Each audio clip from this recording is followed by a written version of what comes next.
Welcome back, everybody, to another one of my videos. The intro for this will be a little different because I am too lazy to reposition this camera right now. But that being said, we are here for another one of my What's on My Desk. It is April of 2023, and this is episode 51, as I said, of What is on My Desk.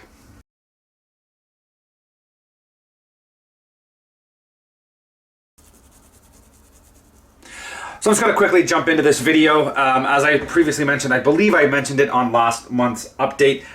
March has been extremely busy for me. We had a VIP visitor here in Ottawa. I'll be going into some details a little later about that. But suffice it to say, about two and a half weeks of March were basically a complete write-off for me. I couldn't do anything other than just focusing on that visit and the requirements for that visit at work. So I've been just squeezing in anything I can down here, so that's hence why I really don't feel like moving this around right now. I'm just kind of getting everything done as fast as I can. Before we get too far into it, though, I do want to say for everybody out there who is liking what they see and they haven't yet, down below, like, subscribe, hit that notification bell. Make sure you guys are aware for every time I put out new videos. So we're going to jump right into this at this point. I have a new decal sheet to show. I'm pretty sure I've mentioned in the past, I've been waiting on this decal sheet to show up. It has arrived, so we'll jump into that. We'll see some new swag I got from this visit, and I'll go into a little bit more detail on what happened there, and then we'll wrap it up with a status update on these kits as per usual. So let's get right into this. My name is Sean, and this is Sean's Aviation.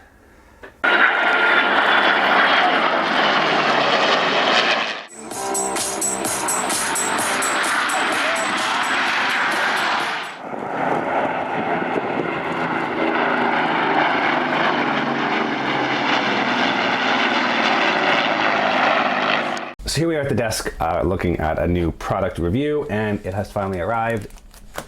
My Caracal Models F82 Twin Mustang sheet. Now, I mentioned in the last, I believe it was the last What's on My Desk update. Excuse me. I've been waiting a while for these. Took over a month to get here from Texas. I shipped a set of decals to the Netherlands, and it took 4 days to get there. And this was 4 months to get from Texas. I'm pretty sure a lot of that was customs, both United States Postal Service delays as well as customs delays getting into Canada. So it's not Caracal's fault, not blaming them at all. Just super annoying that it took a while for it to get here.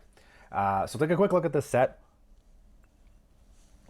I'm not gonna go into too much detail about this, but typical Caracal quality. Instructions come on these kind of standard sized pages that are stapled together as a booklet, high gloss, lots of detail. There's 13 markings available in here.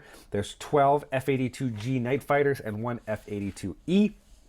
And as you can see, there's lots of detail in here for every kit. The one note he does make is that the radar pod has been removed for clarity. So all the night fighters would have had the radar pod equipped. First one we have here is 46356 Lacken from the 339th Fighter Squadron. Most of these would have been in the Korean War. I love the font. There's this one unit used the same font on all of their aircraft, and it was kind of a standard look, and I really like it. But that's the first one. Option 2 is 46367 Loverboy, also from the 339th Fighter Squadron. Down here we have 371 DeQuake from the 68th Fighter Squadron. I don't know where these units were based other than, I'm pretty sure they were in Korea. This one also has a bit of a fuselage band, which is a nice touch. Option number 4, 46379, the Dull Tool from the 339th. You then got 46383 from the 68th Fighter Squadron. There's no name on that one, but that is the aircraft, as it says here, that scored the first air-to-air kill of the Korean War. So that's an interesting one to have included as well. Next one down, we've got 46394, Dottie May of the 4th Fighter Squadron. A really interesting one with the blue spinner and the blue fuselage stripe.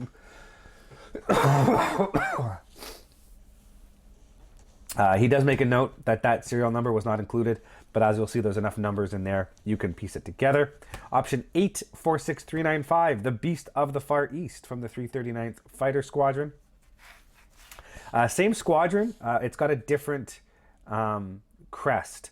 These two here have one, I'd have to look at the decal itself. It looks like a cat riding an eagle, whereas these ones are more of like a standard with like a fist. I'm not sure why the difference, but they did have two different ones. Oh, come on. Option number 9, 46400, Call Girl from the 4th Fighter Squadron. I believe that was a unit commander squadron, because you'll see here there's the 4th Fighter Squadron had one a blue stripe with a blue spinner. This particular one has all 3 stripes. So I'm assuming that it is a fighter group, group commander, and the different stripes apply to the different units in the squadron. In that wing, I should say, so that he was assigned to the 4th Fighter Wing, but he was 4th Fighter Squadron, but he was the group commander. So each squadron had a different colored stripe and a different colored spinner. Is my guess. Excuse me. Apologies for the cough. Also of note, the nose art of Call Girl is on the inside of the nose, not on the outside. Option 10, 46401, Gruesome Twosome. I'm leaning towards doing that one personally. Not sure why, other than I just like having that eagle one, and I prefer that name over Loverboy or Lacken Blacken. I think Gruesome Twosome is a pretty good name, so I'm gonna go with that one. Option 11 is 46403, Miscarriage, also from the 4th Fighter Squadron. Again, you see the blue spinner. Option 13, I'll jump over, is 46381, 00 from the 339th Fighter Squadron. You'll also note, even though it's the same unit, it doesn't have the numbers on the tail or the standard art or anything else. So I'm not sure the history behind that as compared to the other units from the same squadron. Not entirely sure. And I'll go over this one at the end just because it's an E model. If it is an E model, it would have different exhausts. These show the G and F Night Fighter exhausts, where the E would have had a standard exhaust. But this is 46354, Double Indemnity from the 27th Fighter Group. So that one's also, I have 3 of these kits sitting in the closet. I'm going to do one as a Night Fighter, as I have all the conversion pieces as a Night Fighter, and I'll do one up as this, and I don't know what the last one's going to be.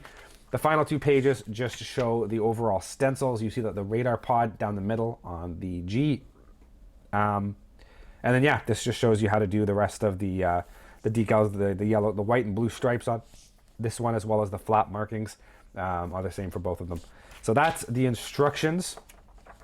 As well, lots of information in there to make sure you get each one as accurate as possible.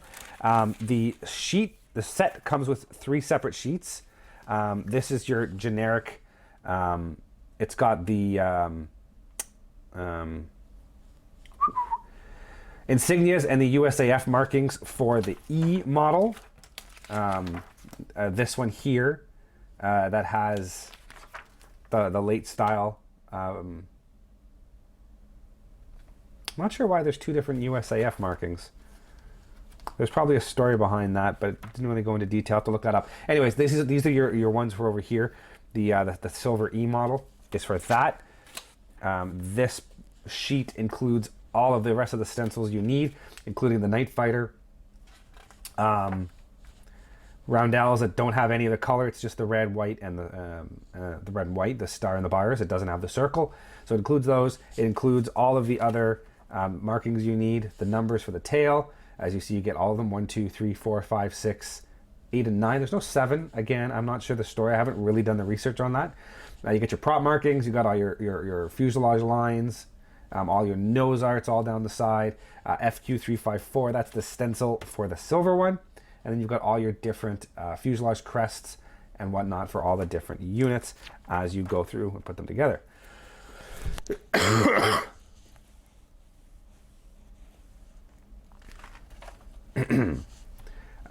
Yeah, so you get all of these different markings. That's the big sheet. The other sheet you get is just red, and it includes all of your stencils and numbers and everything for your Night Fighters. So you get your USAFs, You get all your different little US Air Force codes for the tails, and you also get all of your fuselage codes. You also see you've got quite a few extra numbers, 0, 1, 2, 3, 4, 4, 5, 6, 7, 8, 9.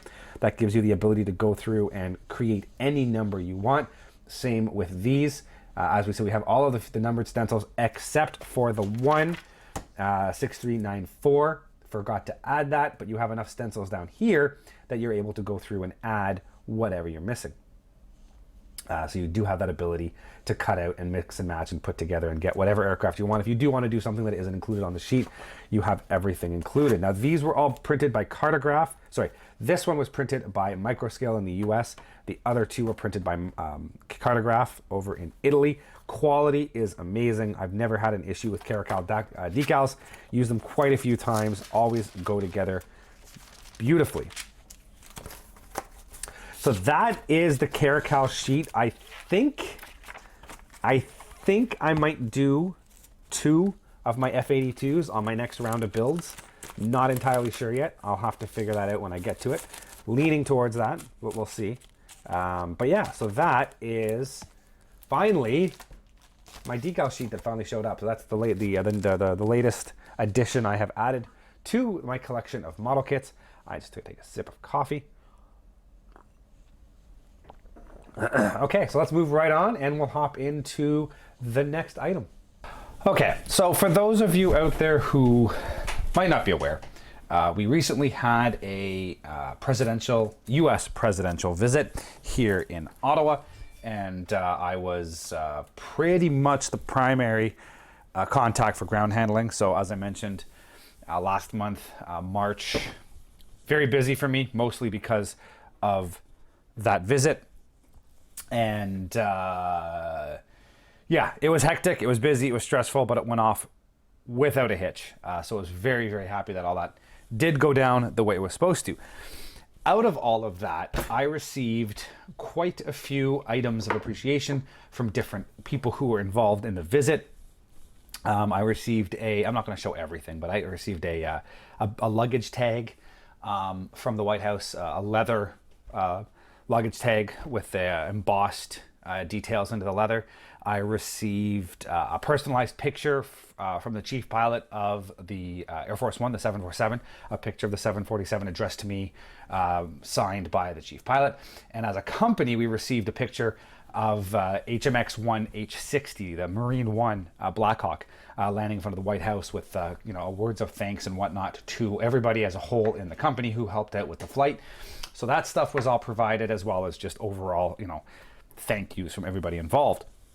But for the purposes of this channel, and what I'm going to show you guys, was coins. I received a number of challenge coins from people. I'll start off with kind of going from, in my opinion, from what is kind of the least cool, more generic, up to the really cool stuff that, I personally think would be relatively difficult to get. I don't know how rare these really are, or what, how many of them are floating around in the grand scheme of things. I'm sure there's a few with all the visits that happen, but it's not like you can go out and buy these things. These coins tend to be given strictly on a thank you basis. But anyways, we'll start off with the HMX Marine One. I'll zoom in. Let me zoom in a little bit so you guys can get a better view on what is going. And for my own purposes, I will center that little X so I can figure out exactly what I'm doing. So the first one I'm going to show you guys here is this HMX1 coin. A lot of the coins have the bottle openers in it. Very few of the coins I have already have this bottle opener style, but I've noticed a lot of the coins that are involved with the presidential visits are. Not sure exactly why that is, but either way. So this is the HMX-1 Presidential Helicopter Squadron. It's got the logo on it, everything else. If you spin it over, if you spin it over, you can see it says, "Welcome aboard Marine One," and it shows the VH3 and the VH60 on the back. Currently, they also have the VH92, which is a new aircraft to the series, so it's not on the coin yet. And we did have one in Ottawa, but there's a bit of a maintenance issue, so we didn't really get to see it out and about. But either way, that is that coin that was given to me by one of the members of HMX1, one of the advanced teams. So all of these coins I'm going to show you were actually personally given to me and I didn't purchase. So this was given to me by one of the advanced members of HMX1 who was kind of planning for the visit. This coin here was given to me by one of the ground staff for the helicopter that was living with us for a while. So again, you can see it says Marine Squadron, Helicopter Squadron 1, HMX1. It's got the HMX crest in the middle. And on the back side, you'll see it does say it's communications system operator. So that's, they have all their, hard lines and whatnot back to base, back to the White House office, back to headquarters, all that kind of stuff. So that's one of the communications operators presented that to me. So that's pretty cool. I like the different shaped coins. And that one's unique, just being the communication systems officer. It's not something you'd normally see, out and about and being given out. So that one, how did that fit in there so that it closed properly? There we go. So that one was presented to me, as I said, by one of the ground staff Marines who was involved with HMX1. And then moving on, we have here the Air Force One Presidential Airlift Group, President of the United States, Air Force One. So this was presented to me, again, by one of the advanced guys who was doing the pre-work for the visit. Pretty cool. It matches similarly with the Vice Presidential Aircraft Security coin I have. Looks kind of similar to that, but just a nice, clean-looking standard challenge coin. And then provided to me by one of the other agents who was out on site helping with the visit was this one. Very similar to the Marine One coin. You can see it says Air Force One Presidential Airlift Group, but it's very similar in design to that one. And on the back side, again, similar to the Marine One, but this one says President of the United States, Air Force One. So you can see how these kinds of coins are kind of, very similar in their design and how they're set up. So this one was presented to me, like as I said, by one of the agents sort of in charge of the visit. It's an Air Force member. He's not he's part of the Air Force One. He's part of the unit that flies the VC-25s, and they are dutied through, and they take turns doing the advanced visit and the prep. So this was provided to me by one of those gentlemen. Now, what I personally think out of everything, that's cool to have Marine One and Air Force One coins, but I think, for me personally, the coin that takes the cake from this visit is the one that was provided to me by the Secret Service agent who was in charge on the ground for the visit, and it is this one here. U.S. Secret Service Counter Surveillance Unit Presidential Protective Division. I just love the black, white, and red. It is an awesome looking coin. Again, it's got that bottle opener design, which is very common I've seen with some of these presidential visit coins. What kicks it for me, this just looks cool. That side, very cool looking coin. Here's the kicker for me, the back side. In God we trust, all others we monitor. And then it's got the Spy versus Spy from Mad Magazine, and then the White House in the background. And I think that is just an unbelievably awesome coin. So that by far takes the cake. 4 coins. That's my personal favorite. But yeah, we also I have one more coin. We were given a number of coins to be presented to all the staff. I still haven't kind of gotten all those put together and handed out yet. And if there's enough left over at the end, I will also take one. But I want to make sure all the staff have one first. So if I do get that coin, obviously it's going to be next. So if you jump and there's immediately another coin, that's that. If not, I'm probably going to jump straight into the model progress. So here we go. We'll see if I get that coin or not. So as I mentioned a second ago, there was a chance I'd have another coin, and turns out I do. So I did have enough to give out to all the staff, and there was a couple of extras, so I was able to snag one for myself. And it is a coin from the United States Embassy in Ottawa, here in Ottawa, and it is the Ambassador to Canada, the U.S. Ambassador to Canada's personal coin. So you'll see it's got the maple leaf at the top, the stylized American flag on the bottom, United States Embassy, Ottawa, Canada. On the back side, United States Ambassador to Canada, David L. Cohn. And you'll see here it's got Parliament Hill and the Independence hull. And it's got the copy of the front of the coin in there. So it's a really nice combination of the two countries and everything else. So it's just a nice coin to have, and it will definitely kind of fit with what I have going, as I do have a coin from the previous ambassador, Kelly Craft. So I have the two. It's funny, this one looks like it's a bigger coin, but it's the same size. But anyways, so yeah, I have two of the ambassadors to Canada, which is always nice. Good that we have that relationship with the embassy, and everything works out well. So this was just another one of those thank yous I received after the presidential visit here to Ottawa. So that does, at this point, wrap up the status of the coins.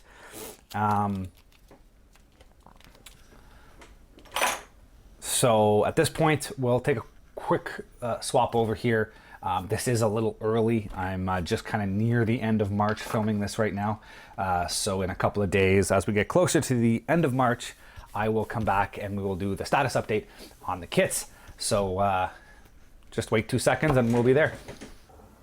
So that pretty much wraps up that. You have seen the new decal sheet. You've seen the swag, the coins, everything else I got from that presidential visit that has been taking up so much of my time.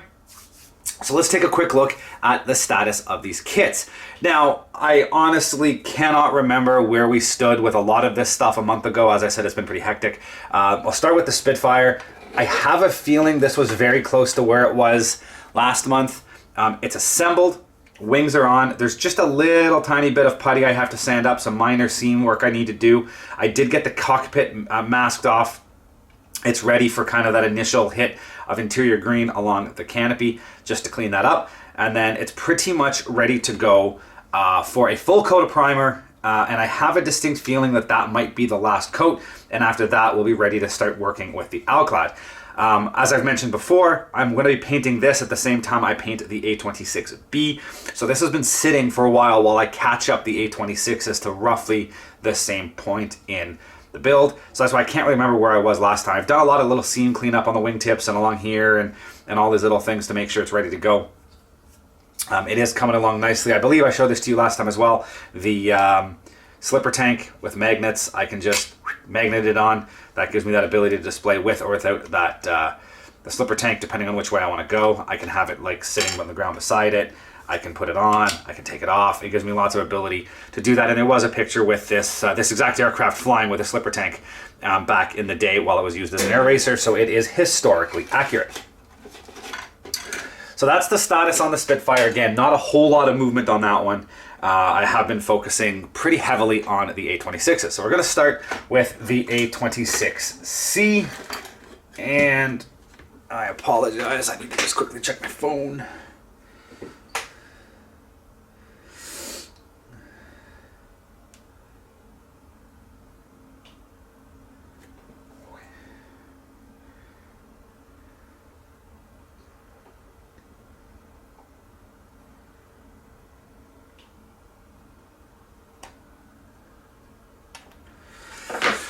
Okay, apologies for that. So as I said, let's take a quick look at this A26C, and it is moving along quite nicely. So that is basically the current, it likes to spin. That's the current stage of it.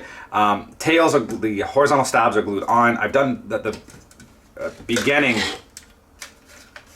So as you can see, the wings are not glued on. They are just still loose. Tail planes are glued on. I've got one coat of putty on there already, and it's just a rough sanding. I got to do a little bit of polishing on that, and once I hit it with primer, I'll get a better feel for how that looks. You can see all of the seams along here. I have the tube installed for the stand, so it's super easy to put that in, and the stand won't wobble around, and I have a fixed point. Obviously, the base has already been drilled, and the brass wire has been cut. You can see, again, lots of puttying up here, lots of sanding. Like I said, I need to go through with a fine sanding brush. Sorry, sandpaper, a super fine sandpaper, and just clean all these sand lines up, clean it all up. All the clear bits are glued on. That just requires a bit of masking, and then it can be hit with a coat of the interior green, and then I can go through with the primer and ensure that all of this is basically ready. Wings, same thing. I got them with a base hit of primer along some of the seams. went through and made sure whatever needed to be touched up was touched up. There was a little bit more across the top that needed to be done. They will also need to be hit with a second coat of primer, especially along the nacelles, and then just out here at the tips to ensure they are good. And I've just been storing the wings on the airframe while it's been sitting on the base, just to ease the storage up here on the shelf where I am running out of space with 3 giant 826s sitting around. So that is the status of that. It is coming along. I also have the cowlings and the engines. I started to get those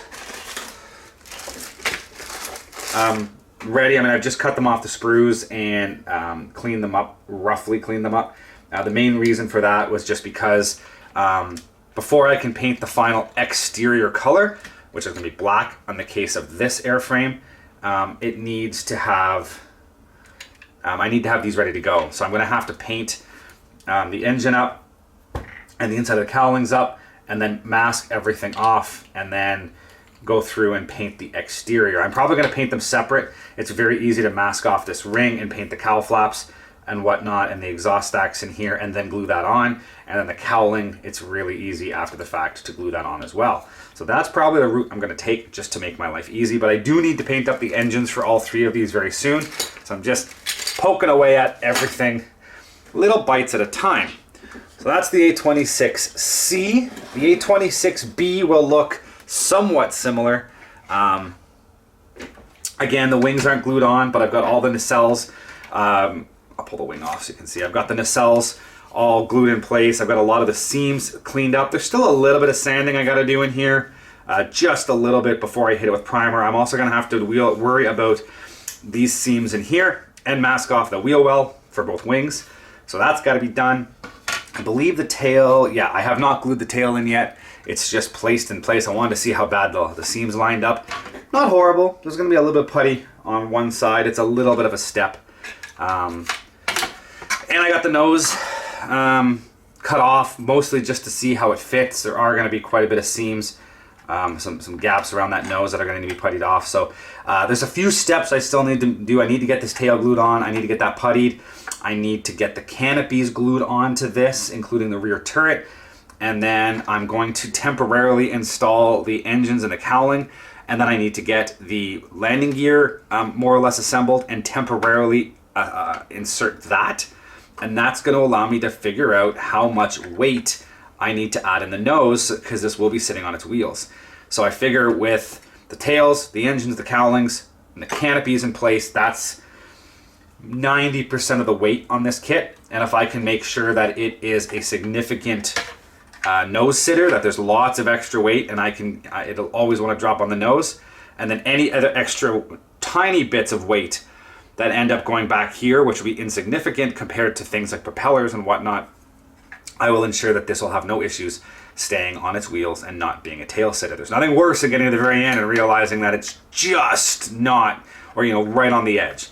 So I need to make sure that's all ready to go before I can glue this nose on, because it's going to be very difficult to add weight once this nose is glued on. So that's where I stand with that. Again, it's a little bit of a step behind the C model, but I got to get to the same point. So I'm slowly crawling towards the finish line, 5-10 minutes at a time.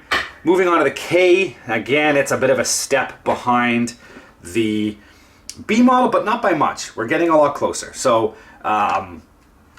same as the other ones here, I've got the cowlings and the nacelles glued on the wings, a little bit of a seam I'm going to clean up on the inside.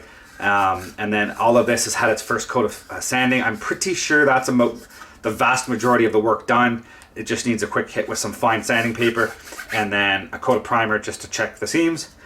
Excuse me. Fuselage, I've been doing some work on that. So I've got the upper and the lower piece glued in. I've done a quick hit with some sandpaper, and this side seems okay. There's a bit of a step on this side, so I'm just going to need a tiny little bit of putty on this side just to hide that seam, and a little bit up through here. I haven't done any puttying on this yet, so there's still a little bit I got to do. There's a bit of a seam up there. Down here, same thing. I haven't done any sanding down here yet. I got to hit it with a quick piece of sandpaper, knock down as many edges as I can, and then just go through and do a little bit of putty along those edges to clean all that up. And then it will be ready to go.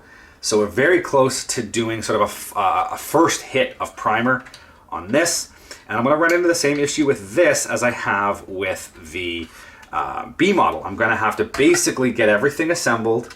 I'm going to have to add the tail planes, the rudder, I need to add the canopy, I need to add the rear clear piece, and then I'm going to need to go through and get the landing gear installed temporarily so that I can figure out how much nose weight I need to keep this sitting on the nose wheel. So there's a couple of steps. I need to get the flaps installed, the ailerons installed, the tip tanks, all of that's got to be installed before I can do that, just to make sure she'll sit on the nose wheel properly. So it's just little bits at a time as I approach. But that's the status. We're getting there. I'm at that tedious point where it's just putty sand, putty sand, putty sand, putty sand. Just make sure all those seams are clean. There's no issues. Add a piece, blend it in, put another piece on, blend it in, keep working until I have everything happy and I can get to a point where I can start shooting primer.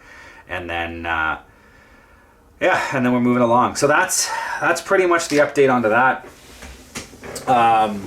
In terms of coming forward with the channel, I do have some stuff. I might have mentioned it in the March update. I did get out to the Aviation Museum and got some filming done on site there. My first video, I believe, is going up the first week of April. So about a week after this video goes live, we should have that other video coming up as well. You guys will be able to take a look at that. And then I have 2 more in the pipeline coming along during April. I'm still going to have the next RCAF history. It'll be 419 Squadron. I've just started working on that one, so I should have it up and ready to go for the 15th. And then I also have a few more of the built model videos from the shelf over here, just to get caught up in those that are also going to be coming out in April. As well, the time lapses for these 4 kits, I've been working on the Spitfire one already, and it's quite a bit longer than others. I've inserted a lot more talking sequences into it, so it's extended the length out a little bit. So I'm thinking I might split them into 2, a part 1 and a part 2 for each build. Part 1 will cover the assembly kind of up to just before primer, and then part 2 will be everything from primer, paint, and finishing and on. And that will just ensure that the videos aren't going to be extremely long to the point that nobody's going to want to watch them. And it also gets the content out a little sooner to everybody who does want to watch it. So that's kind of where I am with that. So there's going to be content coming out, some newer content. We're also already into April. You know, it's a hop, skip, and a jump, and we get into the summer season with some other airplane content. Air shows coming up in the fall. I got August, I got September, so there's some more content coming up there. So we'll try our best to get some new stuff on the channel as we go. I can always go back to the Aviation Museum and do some more filming there and whatnot. So lots of opportunities coming forward to do some filming. But on that note, I'm going to wrap it up. So thank you everybody for watching, and we'll see you all next time. See you later. Thank you for watching, guys, and as always, if you are interested in any of the content you see, you can access my website at www.seans-aviation.com. You can see all the latest pictures of aircraft and museums and the build logs of all of my current models and past models on that site. And if you're interested in any of this content, please click the subscribe button here on YouTube to follow more. Thank you very much, and see you guys next time.